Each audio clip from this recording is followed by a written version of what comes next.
We begin with a scary Halloween on Wall Street. Spooky. Investors getting spooked to cap off the final trading day of the month, but overall October was actually a real treat. The S&P 500 gaining more than 2% while hitting some all-time highs along the way. So here's the question this All Hallows Eve. Have we reached the witching hour for the market's record run? Tim. Well, look, if you think that the Fed is on hold till mid-2020, it could be a spooky time for markets, because I think the markets have expected a lot of accommodation. But they are your friend, and therefore, the witch's brew is probably in the form of the data. So if you look at the Chicago numbers this morning, especially the new orders component, took you back to March of 2009. It tells you the impact of what the trade war has. We don't know really where we are. But look, in the absence of a political shock, and I'll just leave it at that, and in the absence of China walking away from the table, the Fed is still your friend. And I think you've had a third quarter where you've had surprise to the upside. So I would say it's not all that spooky this Halloween. And I think today's pullback is appropriate relative to some of the macro we got. A day after the Fed, you've had a bit of a letdown from some pretty extraordinary earnings out of big cap tech. You think it's really spooky? Well, actually, yeah. I think at this point You're in time, downright scared. I don't know if I'm downright scared, but I mean, at this point in time, I think you have to be concerned. Let's just say my level of concern is at a high. And primarily the reason why is the economy continues to get weaker. Consumer confidence has rolled over. Yes, we had a couple little bit of earnings, but then we get this headline from the Chinese again today, which is the pattern that, hey, maybe we can't get a long-term type of solution. So now you've got to start pricing in everything that we priced in before, which is potentially a longer drawn-out deal, a recession in 2020. All these things with the market at the high. So, yeah, I'm a little bit concerned. I'm not deadly frightened, shaking in my boots, but I am concerned. I mean, it was that Bloomberg report this morning about the Chinese not wanting to give in or bend on the thorniest issues in the trade war. And so if we're in this situation where trade war is not necessarily good, and we have we do have the Fed at our backs, but we have weak economic data, where does that leave us? Well, I think a few things with the trade war. I think that if we're in a situation of somewhat of a stalemate where we don't increase tariffs, right, and we just stay where we are, that might be okay.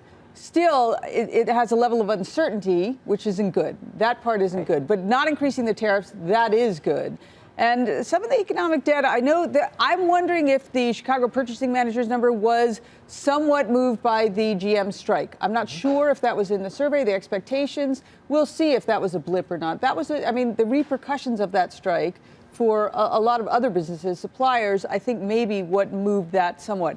I also think coming off of a pretty strong month and pretty good numbers, to take a little bit of a breather is not a big deal. I don't think things have really changed. There is a half glass full way to interpret today's market action. That is, the markets didn't do too badly considering we got that Chicago. Although I don't think you're going to get that from Dan. But Dan, well, I know. I realize that when I turn to him. But, What I think is really interesting is that, so we're 3%, from the all-time high of 2018. So I'm just saying, think year over year, October 3rd, 2018, that was the all-time high. We're 3% above that. Can you hear the water falling out of the glass right now? But hold on. There's a leak. But let me tell you what's changed year over year.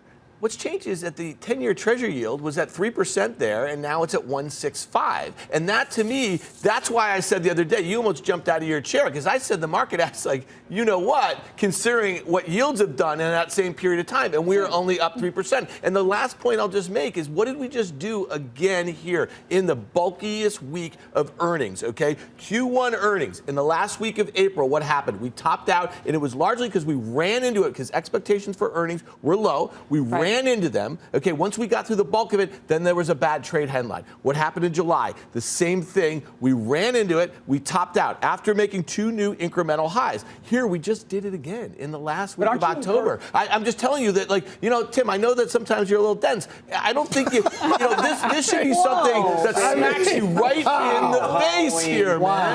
It's because he had a warm-up on the closing bell in the market. I was in the DMZ today. The closing bell. Goblin on the way down. Yeah. I would just say, aren't aren't you encouraged by the fact that markets rose on the back of bottom up? You heard from companies. Things weren't that bad. You actually had an assessment of the fourth quarter. A couple people, even really important people like Apple, upgraded their fourth quarter, or their fiscal Q1 in their case. Do you trust that guidance? Well, how do you trust that guidance? Why? After last year was the quarter that they literally just blew it. Then they blew it in China. It was down 30%. How do you trust that guidance? I just don't understand it. It's not for me or you to trust it. I can tell you that the market certainly has endorsed this company over the last couple of weeks. We are split screen right now. So when you talk about how, isn't it sad we're going to run out of gas in the final big week of earnings, I think the good news here is we were waiting to hear from companies. What was the driver for the markets? It wasn't the Fed. It wasn't really even a trade deal. It was that companies came through. The companies we needed to hear from, especially the ones that occupy a major weighting in the markets, aren't dead, aren't rolling over. And that to me is more important. I think we can run into, just as we said, I mean, it doesn't surprise me that the markets were a little bit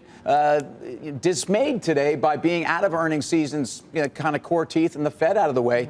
But we're going to start to have to assess the macro again. Look at the dollar, which is a tailwind for markets right now. You're basically back below the 200. There's some sense that I think risk is back on. The corollary to that, to the dollar being down, though, is that we've seen a massive move in yields just the past 2 days. Right. I mean, you look at the front end of the yield curve. It is flat as a pancake. The rest of the yield curve is flattening out. If you look at the Fed model on what a recession, it's pricing in somewhere between a 35 to 40% chance of recession. That is as good as gold when it comes to forecasting a recession. It's not perfect, but it's saying sometime in the next year you're going to have a recession. The only caveat I would say, and the reason why I'm not uber bearish, if you look back in time, you can still get a blow-off top. We saw a very similar set-off in the end of 99, 2000. We saw a very similar setup 2007, 2008. You had recession probabilities running. You had a flat yield curve, and the market ripped higher for a quarter or two. So I would use, if we do get this kind of blow-off top,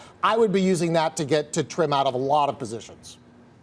I think the earnings, I'm surprised how strong the earnings have been, actually. So, I've been more hedged than I've been in a really long time. Those puts are going away, going to zero. I've been surprised, and I sort of look at the data from afar and say, all right, maybe we're just going to muddle through and it'll be better than I thought.